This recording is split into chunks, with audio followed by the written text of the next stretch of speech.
नमस्कार, मी कीर्ती गायकवाड. स्वागत आहे आपलं आय न्यूज 28 मध्ये. चला तर मग जाणून घेऊयात महाराष्ट्रातल्या ताज्या घडामोडी. वयोवृद्ध इस्माच्या अज्ञात वाहन धडकेच्या मृत्यूनंतर व भूमिपुत्र संघटनेने घेतलेला आक्रमक भूमिकेमुळे वाडा शहर घेत आहे अतिक्रमण विहरित श्वास. शासन खडबडीत जागे, कारवाईला सुरुवात.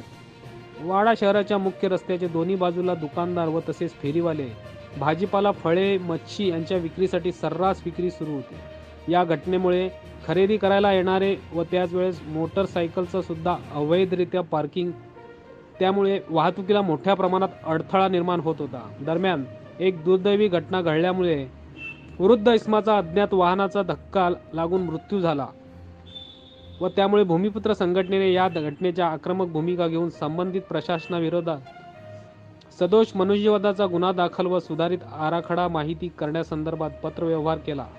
परिणामी पोलीस प्रशासन, सार्वजनिक बांधकाम प्रशासन व नगरपंचायतने तात्काळ दखल घेऊन वाडा शहरातील मेन रस्त्यावर असलेल्या अतिक्रमण हटवण्यास सुरुवात केली आहे. सध्या परिस्थितीत वाडा शहर हे अतिक्रमण विहरित मोकळा श्वास घेत आहे असे जनतेला दिसत असून हा पथ मार्गाचा वापर विद्यार्थी, वृद्ध व्यक्ती तसेच जनतेने योग्य रीतीने नियमांचे पालन करून करावा. तसेच नगरपंचायतने पुन्हा अतिक्रमण होऊ नये याकडे दक्षता घ्यावी हीच जनतेची भोळी भाबडी अपेक्षा. वार्ताहर प्रणय प्रभाकर पाटील, पालघर जिल्हा ब्युरो चीफची रिपोर्ट.